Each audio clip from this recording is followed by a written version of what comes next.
A nossa terceira aula, ela já trabalha o processo de independência do Brasil, que se acelera, né, no final do século XVIII e início do século XIX.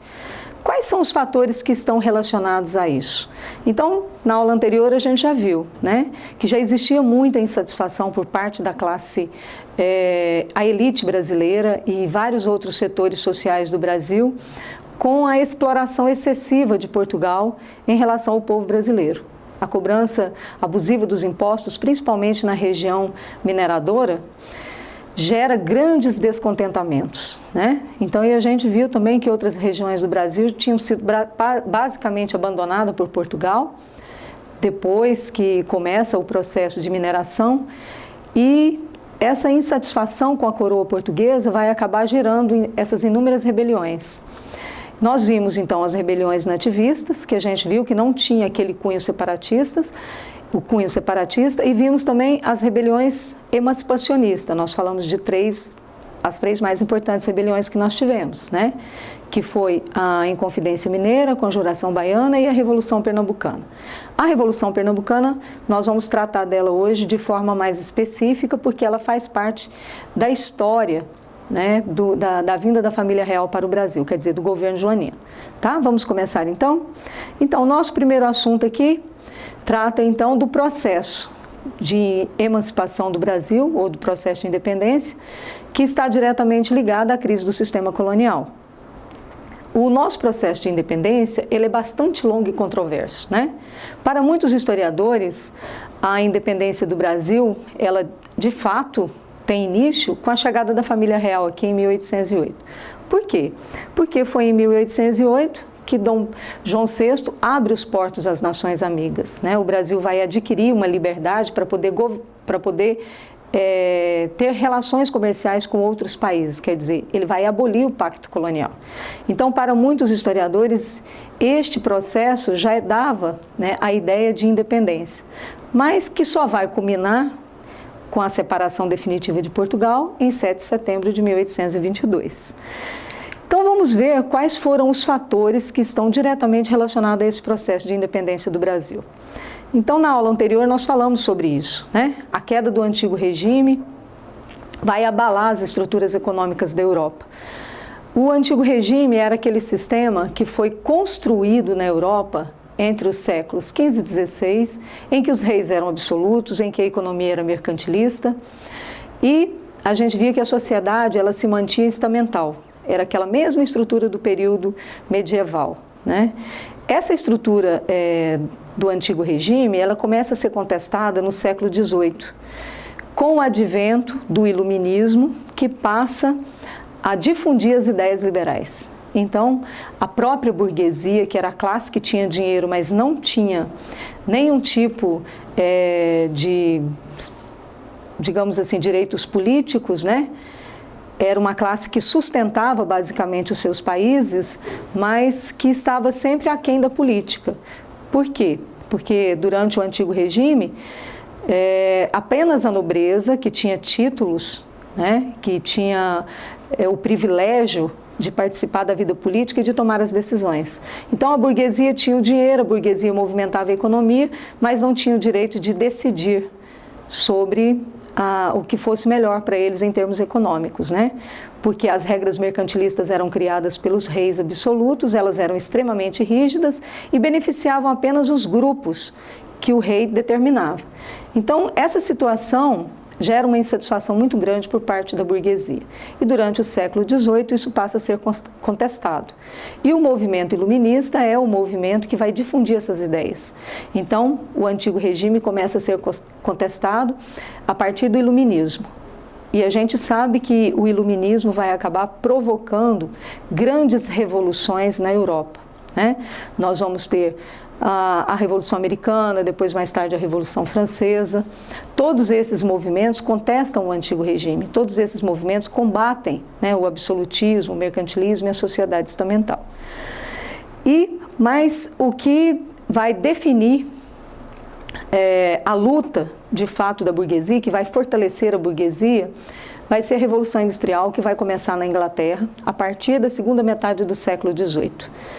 E Com a Revolução Industrial, a Inglaterra ela passa a pressionar os países europeus, que direto ou indiretamente dependiam da Inglaterra, né, porque era a economia mais desenvolvida na época, e principalmente Portugal e Espanha, né? Os países ibéricos, eles eram completamente dependentes da própria Inglaterra. Então, com a Revolução Industrial, a Inglaterra vai começar a pressionar esses países que deviam muito para ela, né? Inclusive Portugal tinha uma dívida bastante significativa com a Inglaterra, a partir do Tratado de Methuen, Panos e Vinhos, que a gente também comentou nas aulas anteriores, né? Então, esse processo de independência do Brasil está diretamente ligada a essa crise do sistema colonial.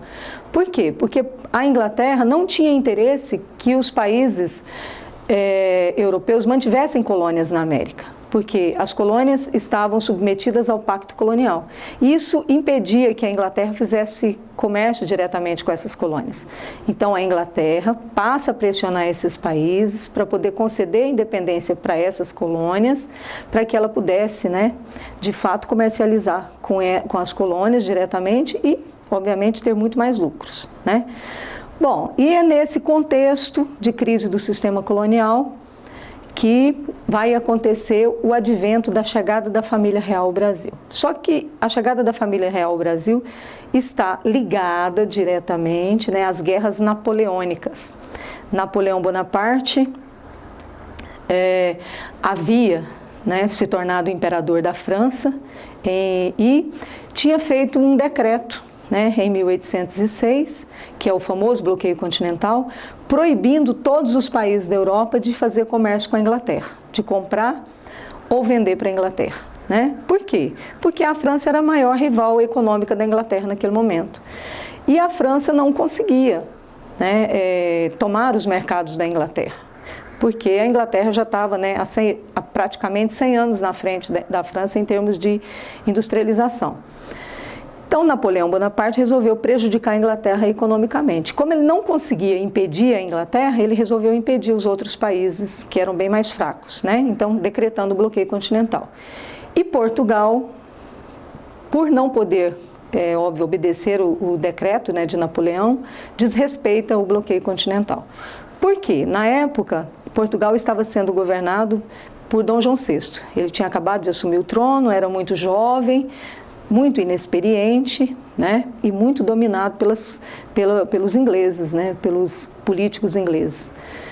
E a Inglaterra conseguiu fazer esse trabalho, né, de convencer Dom João VI a desrespeitar o bloqueio continental, porque Portugal tinha um acordo econômico com a Inglaterra desde 1703, como eu disse para vocês, o Tratado de Methuen.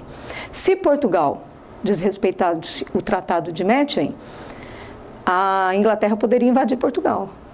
E se ele não respeitasse, né, o bloqueio continental, Napoleão Bonaparte poderia invadir Portugal. Mas aí os ingleses, né, deram uma solução para Portugal.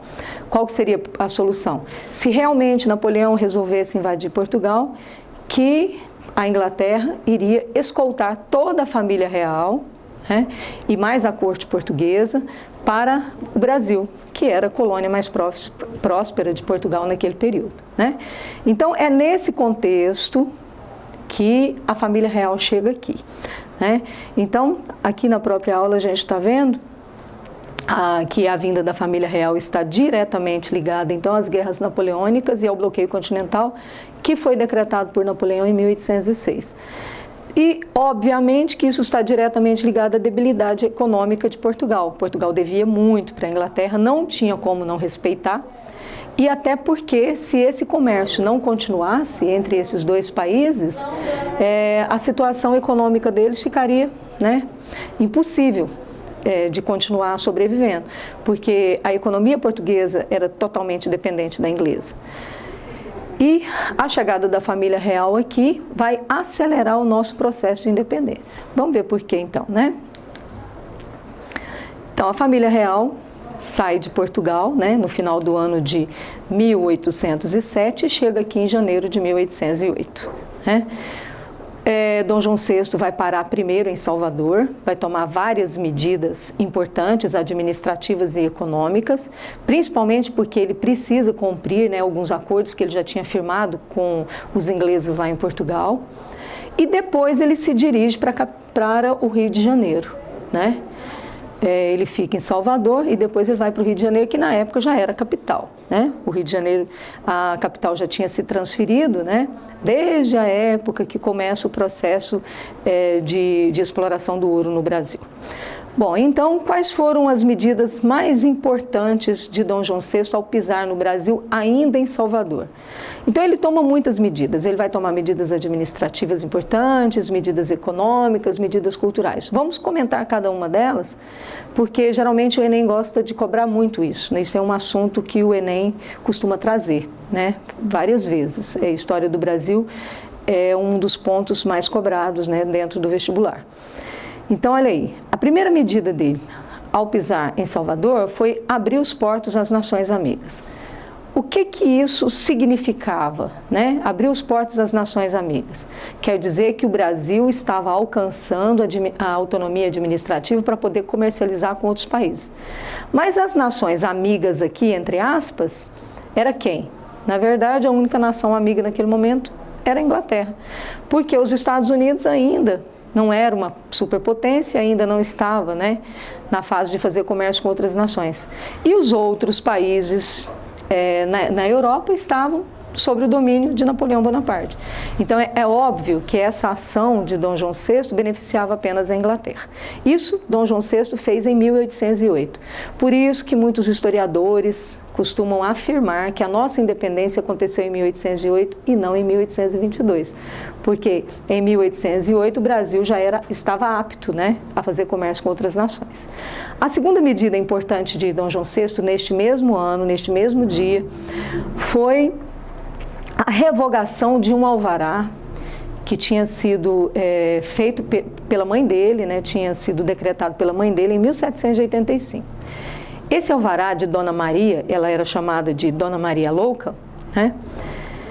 Era um alvará que proibia qualquer tipo de produção de manufaturas dentro do Brasil. Os brasileiros não tinham nenhuma autonomia para produzir seus próprios produtos. Com esse alvará, tudo que se consumia aqui, né, principalmente produtos manufaturados, como roupas, sapatos, chapéus, instrumentos, ferramentas, remédios, né, variados tipos de produtos, tinham que vir de Portugal. Só as coisas muito simples e corriqueiras eram fabricadas, né, nas vilas ou nas próprias fazendas, mas produtos manufaturados eles eram proibidos. Então, essa segunda medida de Dom João VI, ele quebrava o alvará de 1785 e abria uma possibilidade, né, do desenvolvimento industrial do Brasil. Então, a quebra do alvará de 1785 era uma luzinha no fundo do túnel, né, para o Brasil. Quer dizer, ele estava permitindo que o Brasil pudesse começar a produzir seus próprios produtos, né? Então, isso dava um estímulo à industrialização brasileira, que de verdade não vai acontecer. Daqui a pouco a gente vai saber por quê. Bom, e aí, depois de tomar essas primeiras medidas, né, Dom João VI manda uma comitiva na frente para o Rio de Janeiro para poder arrumar as acomodações, porque a família real não veio sozinha, né? Dom João VI trouxe com ele aproximadamente 15 mil pessoas, né? A sua família, os seus parentes, seus filhos, sua esposa e mais a corte portuguesa. Então, Dom João VI sai de Portugal trazendo toda a corte, inclusive toda a riqueza, né, do Banco Português. Ele trouxe tudo para cá, quer dizer, ele faliu o Banco de Portugal, pegou toda a riqueza da elite portuguesa e do povo e trouxe para o Brasil, né? Bom, e aí então ele tinha mandado uma comitiva para o Rio de Janeiro para poder encontrar acomodações. Por quê? Porque naquela época o Rio de Janeiro era uma vila muito simples, né? Não tinha acomodações para uma quantidade dessa de pessoas. Então a comitiva foi na frente e começou a requisitar as melhores casas que tinham no Rio de Janeiro, que na época era a capital, né? Para poder acomodar a família real. Em 8 de março, a corte portuguesa chega no Rio de Janeiro. Foram recebidas com muitas festas e etc., né? E muitas pessoas foram despejadas de suas casas, tiveram que amargar, viver muitas vezes em estábulos, né, em casas de parentes, para poder acomodar a corte. E, pasmem, tinha gente que achava isso o máximo, né? Bom, Quais foram as outras mudanças econômicas importantes tomadas por Dom João VI, né? Essas mudanças tomadas por Dom João VI tinham o objetivo claro de estimular a economia para poder tirar, né, Portugal da crise econômica que Portugal vivia. E é claro que precisava atender às necessidades da corte. Então ele tinha que tomar medidas urgentes para poder sustentar toda a corte no Brasil. Então por isso essas medidas econômicas tinham que ser rápidas, né, e tinham que ser bastante efetivas, né, no sentido de promover o desenvolvimento da região. Então, Dom João VI, ele construiu várias estradas novas, ligando o Rio de Janeiro a várias outras regiões, mandou reformar portos, construir alguns, né, que não tinha. Ele já tinha incentivado a indústria têxtil, né, derrubando o alvará de 1785. Ele também faz alguns decretos estimulando a produção metalúrgica, né, a produção metalúrgica no Brasil. Mas acontece que essas medidas econômicas de Portugal não agradou a Inglaterra. Por quê? Porque a Inglaterra tinha trazido a família real para cá, porque a economia inglesa estava estrangulada na Europa, né? A Inglaterra estava proibida de fazer comércio com todo mundo na Europa. Na verdade, nenhum país comercializava com a Inglaterra com medo, né, da invasão de Napoleão. Então, a economia inglesa estava muito mal naquele período. E aí, então, a salvação da Inglaterra era o Brasil. E quando Dom João VI chegou aqui, o que Dom João VI fez? Foi lá abrir os portos, como a Inglaterra havia pedido, mas ele também derrubou o alvará de 1785. E isso não agradou os ingleses. Por quê? Porque a Inglaterra queria que o Brasil comprasse absolutamente tudo da Inglaterra, né? Porque ela precisava vender os seus produtos, não tinha como ela escoar produtos para outros países naquele momento. Então foi aí que a Inglaterra começou a pressionar Dom João VI, que foi obrigada, em 1810, a assinar um tratado extremamente desigual. Esse tratado, ele recebeu o nome de Tratado de Comércio, Aliança e Amizade, né? O Tratado de Comércio assinado com a Inglaterra consistia no quê? Este tratado, ele estipulava os impostos que os brasileiros, os portugueses e outros países pagariam, né, para poder vender seus produtos aqui dentro, né? Então, o Tratado de Comércio e Navegação estipulava as seguintes taxas, né? A Inglaterra pagaria 15% de impostos para vender seus produtos aqui dentro. Os portugueses, se tivessem interesse em vender seus produtos aqui, pagariam 16%. Os brasileiros, se quisessem produzir seus próprios produtos, pagariam 24%. E qualquer uma outra nação também pagaria 24%. Resumo, aquele incentivo que Dom João VI tinha dado, né, em 1808, morreu aqui. Por quê? Ninguém, nenhum brasileiro, era louco o suficiente, né, de produzir produto para poder concorrer com a Inglaterra. Os produtos ingleses eram industrializados de boa qualidade, né, e o Brasil estava começando seu processo de produção. Então, é claro que a indústria morreu ali. Ela tinha começado o início, né, de desenvolvimento e em 1810 ela acaba ali, né? E o Tratado de Aliança e Amizade estipulava várias regras, né, que acabavam também beneficiando a Inglaterra em todos os sentidos. As mudanças administrativas, que também foram muito importantes, né?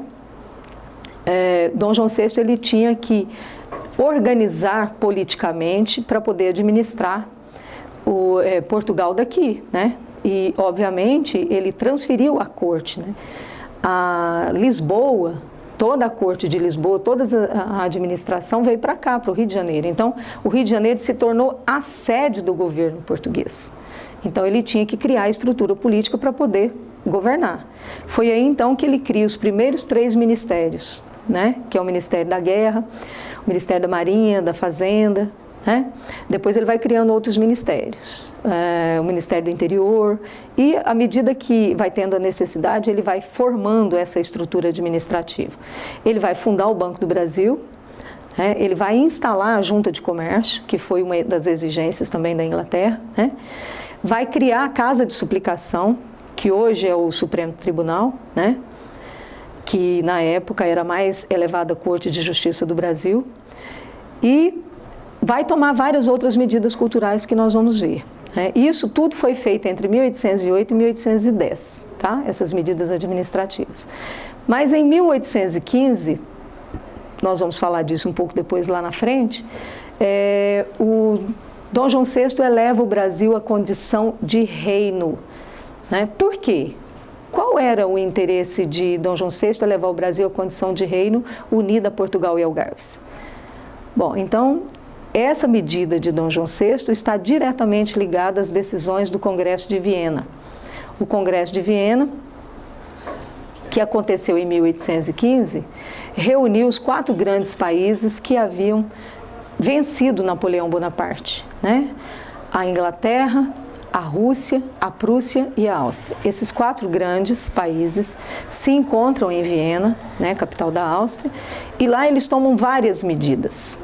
Essas medidas tinham o objetivo claro de colocar fim à influência das ideias liberais e acabar com a difusão dessas ideias, A ideia desses países era fazer a Europa voltar ao que ela era antes de Napoleão Bonaparte existir, Era fazer a Europa voltar antes da Revolução Francesa, quer dizer, era trazer de volta as condições políticas e econômicas do antigo regime.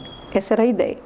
Então, uma das determinações do Congresso de Viena era, eles proibiam basicamente que qualquer colônia fosse mais importante do que a metrópole. Então, para não descumprir as regras do Congresso de Viena, Dom João VI então teve que elevar o Brasil à condição de reino. E isso acabou dando mais autonomia administrativa ainda para o Brasil e prejudicando mais ainda Portugal, Então, isso aconteceu em 1815, mas isso vai acabar tendo um desdobramento ruim para Dom João VI, porque isso vai acabar gerando mais tarde, em 1820, a famosa Revolução do Porto. Tá, vamos ver aqui quais foram as medidas culturais que ele tomou também nesse período, Então, ele vai criar a Escola Real de Ciências, Artes e Ofícios, Ele vai criar cursos importantes de universidades, porque aqui no Brasil não tinha. Ele vai fundar as primeiras universidades, vai fundar os primeiros cursos de medicina e direito, O curso de medicina na Bahia, no Rio de Janeiro, na Bahia, química, agricultura, desenho técnico, Ele vai criar vários cursos universitários que não existiam no Brasil.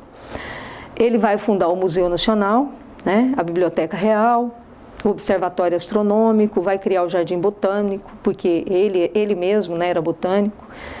Ele vai criar a imprensa régia, ele vai fundar o primeiro jornal do Brasil e vai desenvolver muitas artes também mais tarde, com a criação da Academia de Belas Artes.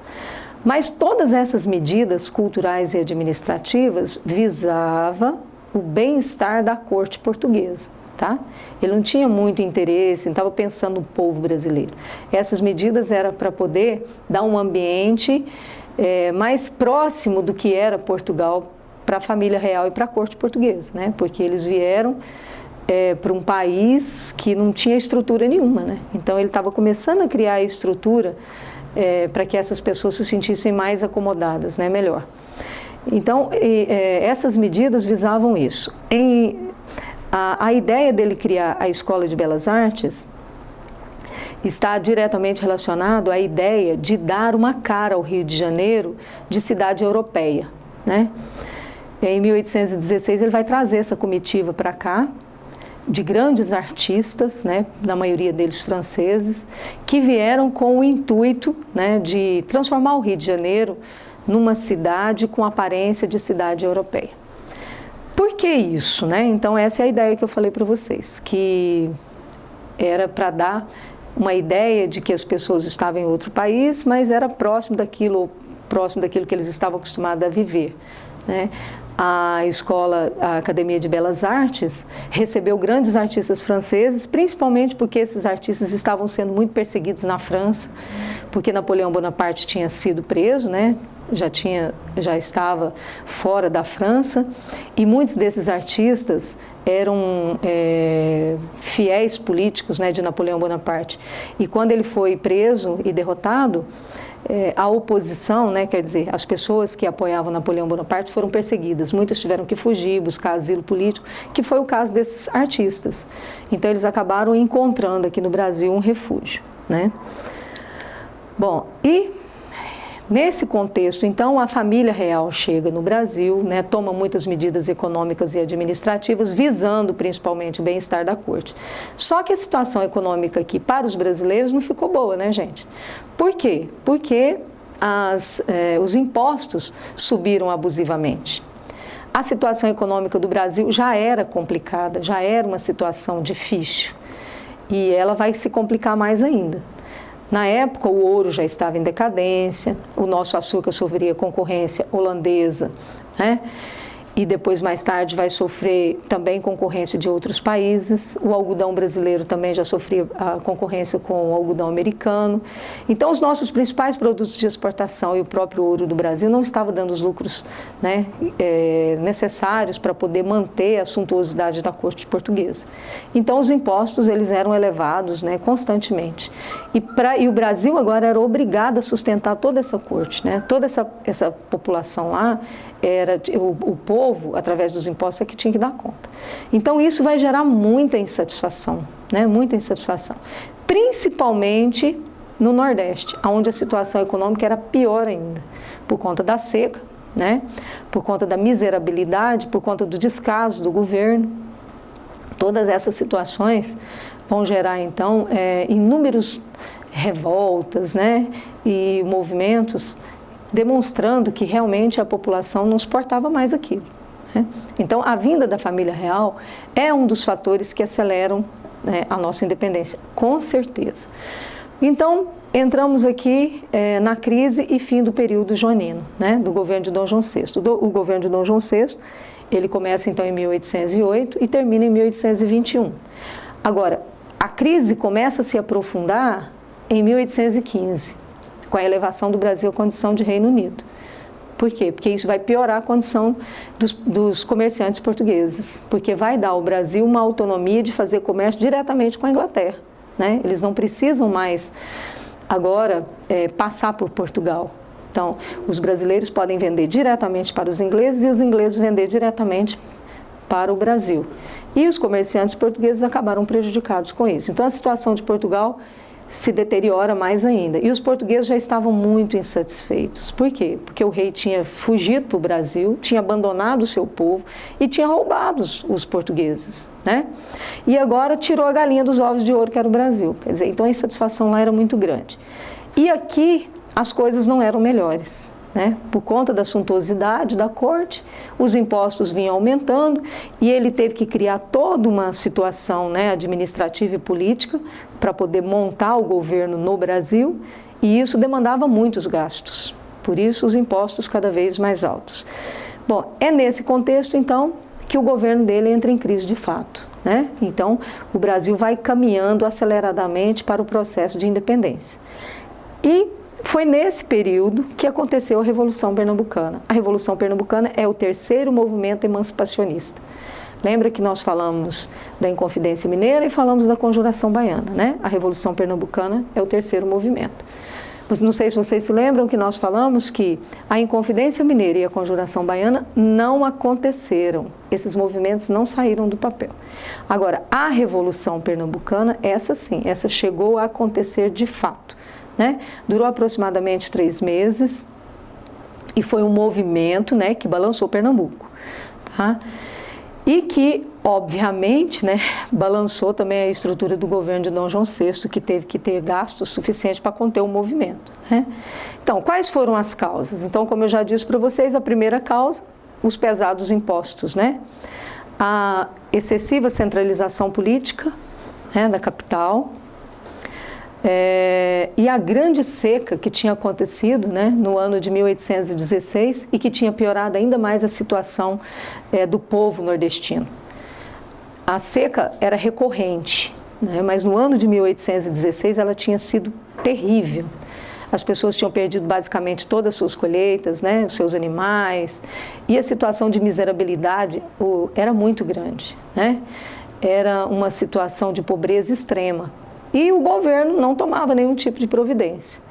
E foi nesse contexto de insatisfação, de pobreza, de miséria, né, que a classe média urbana de Pernambuco, né, insatisfeita com a troca do presidente da província, eles vão se organizar, né, para poder tomar o poder.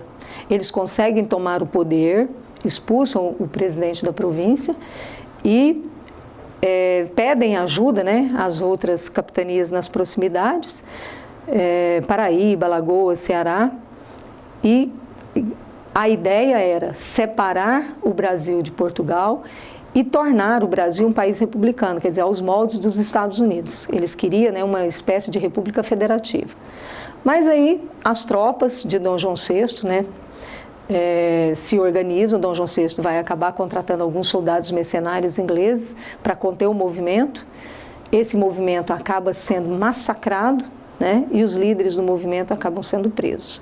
Mas esse movimento, ele deixa muito clara a insatisfação do povo pernambucano com a própria situação, né, de centralismo político, de descaso do governo com o povo e da própria condição, né, de colônia.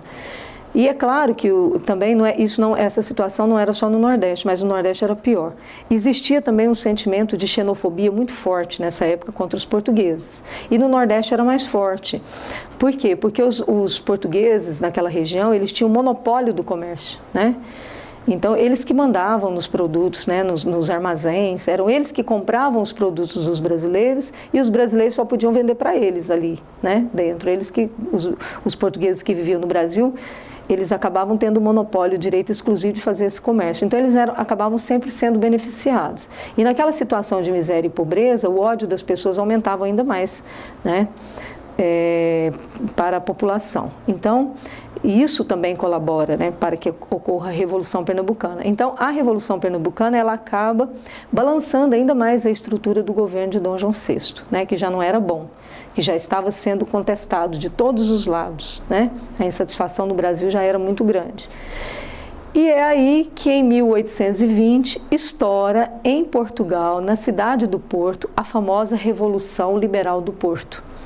Essa revolução, ela está diretamente relacionada à insatisfação do povo português com tudo que vinha acontecendo em Portugal, né? A crise econômica portuguesa, que era, né, já era clássica, né? Os portugueses viviam essa crise já tinha mais de 20 anos. E, obviamente, a insatisfação deles agora com a elevação do Brasil à condição, né, de Reino Unido, que tirou dos portugueses a única fonte de renda que eles ainda tinham, né? Então, a Revolução Liberal do Porto, ela vai contar com os comerciantes do Porto que vão receber a ajuda dos policiais militares do lugar. Eles se unem, né, tomam o poder na cidade do Porto e depois eles vão para a capital. A insatisfação deles também era com o quê? Porque quando Dom João VI deixa Portugal e vem para o Brasil, quem fica governando Portugal são os militares ingleses. Isso demandou para os portugueses uma humilhação muito grande.